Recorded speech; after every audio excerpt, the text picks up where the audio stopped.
All right, I talked about moon in the fourth house. Maybe I went a little too in depth. I went a little in depth with that one because I'm a moon in the fourth house person. But moon in the sixth house. So if your moon's in the sixth house, what I notice a lot about this placement is you can have a hard time when things don't go your way. Because the sixth house is a house of day-to-day life, and the moon is very sensitive. All right. And when we look at take the moon in the day-to-day life, it's like things have to be a certain way or it causes an emotional reaction from you.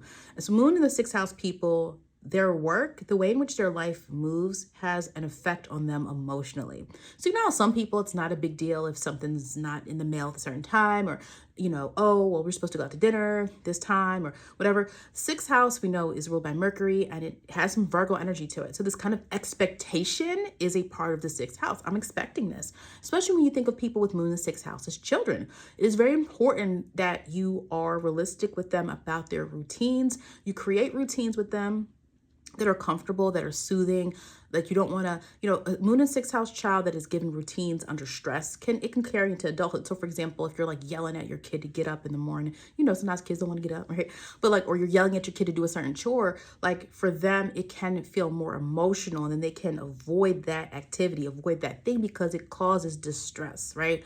When you're thinking of them and as an adult, it's the same thing where you might not react obviously with the tantrum, but it causes you to maybe have a bad day. It causes you, if things don't go the way that you want them to or as planned or they're not predictable, it can cause you to feel like very frustrated. Depends on what sign is there. Somebody has moon in Aries there, right? So, well, I'm just going to get it done myself because no one can get it done. I'm just going to do it.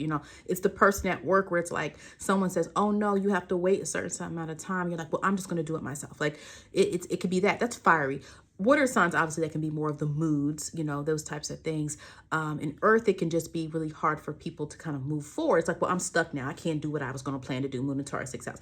Well, I can't do it now, right? I can't do it now because I don't have the right stuff. I told you to get this, you didn't get this, right? And that can be even more complicated depending on what else is in that chart. Okay. So what I'm saying again can be neutral. It can be aggravated. It can be, more subtle depending on what else is already in your birth chart interacting with that placement. Okay. But moon and sixth house people do well when the work you do is connected to what you actually care about and want to nurture. Many people want to do work that they find they care about. Some people don't. They're like, yeah, I just want a paycheck. But with the moon in the sixth house, it can be unmotivated, especially in a sign like a Pisces, energy or even like a Sag.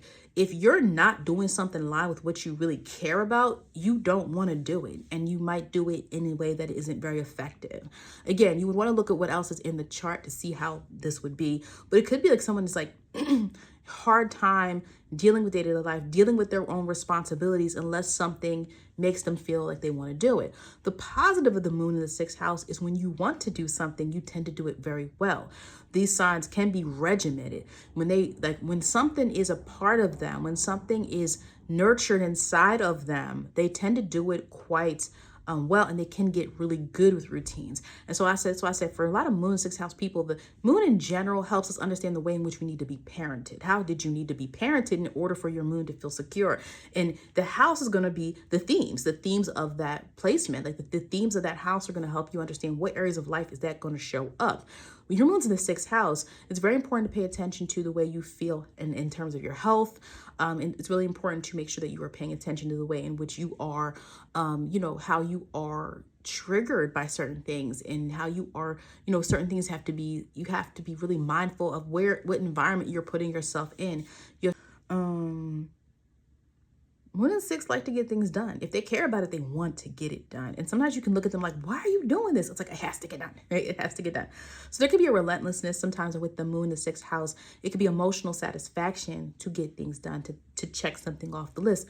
And I always bring up the differences with signs. You're like, well, that sounds like kind of like Virgo. Yeah, Virgo energy is sixth house. But a sun in Virgo person, that embodies the Virgo. This is the thing that I do. It is my sun. I'm a Virgo. I just do it. The moon is, I have to feel and sense that this is giving me an inner satisfaction.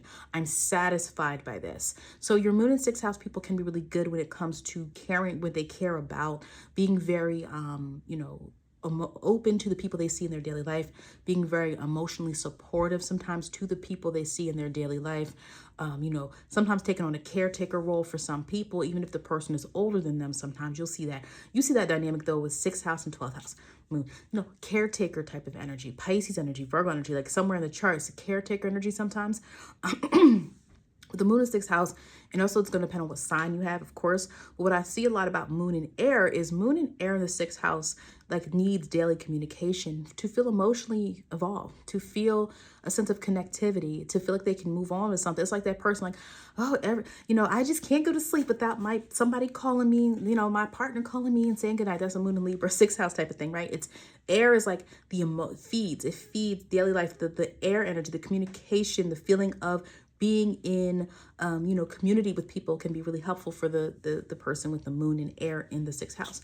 Your moon and fire, I kind of talked about fire before, but fire has to be active. It has to be moving. It has to be doing something. So a lot of these people can't stay still. Your moon and Aries people, 6th house, you want to make sure you're working out. You want to make sure you're taking care of your body. Moon and Aries people in general tend to be really physically active in some way, shape, or form. But that moon in 6th house, like for you, it's life. For some people, they can go 6 months without working out. But for moon and Aries 6th house, it is life. Like it is, but it also helps you with your mood when you do those different things. With the moon and Sag, you feed yourself with knowledge. It's like every day, like working in an area where you get to entertain yourself with different types of belief systems or different ideas, or you get to help counsel people, whatever the case may be, or give advice, is really helpful for the moon and Sag 6th house person. It's a need to feel connectivity to the ideologies of the world. It's a need to feel a connectivity to the greater, broader understanding of us as the humankind, and those types of things and those types of fields can help you in terms of job application and things that you tend to do on the daily. We're looking at water, moon energy, water energy in the 6th house, the moon. We're dealing with this kind of idea of consistency, this idea of needing to feel a greater sense of the things that you're doing contribute to a greater sense of your emotional well-being. You feed that moon in Scorpio through being very dedicated and diligent and very intense in the things that you do. It's that person where they might be life of the party. They're free, when they go out, they're very free. They're very carefree, but when it comes to the 6th house, their responsibilities, they're very diligent. They're very methodical. They're very right. That approach to things have to be done. They have to be done a certain way when you talk about this energy. But when you talk about Pisces, it is more of this imaginative quality. They might need daily opportunities to indulge in the things that they enjoy that are more, whimsical, sensitive, daydreaming, video games, things that are visual. Like the moon in Pisces person, visual things are very important. Looking at beautiful things, having great scenery for your mood. It could be, and I can talk more about the placement, the 4th house and the second when I talk about like the moon and your physical environment. But the 6th house, I'm not talking about in the same way. I'm talking about like day to day, your mood will fluctuate in certain ways. And it's important with the 6th house because those are things that have to get done. And when we have things like moon squaring this or the moon doing this, it can be a hindrance. So for some of you people with the moon in the 6th house, we're talking about Pisces, it can be, it matters to you. You don't like harsh things. You don't like things that are brutal. You don't like cruelty, things like that, or your environment may be important to your functionality. So 6th house, I'm talking about your functionality. That's not what I'm talking about when I talk about the 4th and the 2nd house. More so the 4th house in terms of your home environment and what it looks like, the 2nd house in terms of what you possess, what you own. But with Earth, I didn't do Earth. Okay. Earth is a little bit more, it has to get done, right? Earth energy is like, it has to get done. But what can sometimes happen with the moon being an earth sign, 6th house, over time, you can feel stuck in a routine. You can become too dependent on having to get your emotional fulfillment from things that are tangible. And it can lead you to sometimes not being able to experience the joy in things that are more emotional, things that are, you can't touch, you can't see, you can't earn it. There can be an emotional attachment to the things that feel safe. What feels safe? The things I have to do, right? The things I have, okay, my job, I go here, I do this, I do that. Like those things sometimes feel safe because we know we have to do them. And just like people who sometimes the earth sign moons can struggle sometimes with branching out, especially with certain placements in your chart, with other jobs you really prefer to do because it's like, well, I'm good at this. And my boss says I'm good at this and I'm going to keep doing this, right? And so earth energy, moon and Virgo, okay, you get obsessive about it. You have to get it done. It's an emotional satisfaction. Moon and Capricorn, I'm responsible for this. And it's an emotional thing because you don't like to let people down. That's different than a sun in Capricorn. While you're doing what you're doing is different when we're talking about the sun and the moon. I say that all the time. Where you're dealing with Taurus energy, it's I'm comfortable here.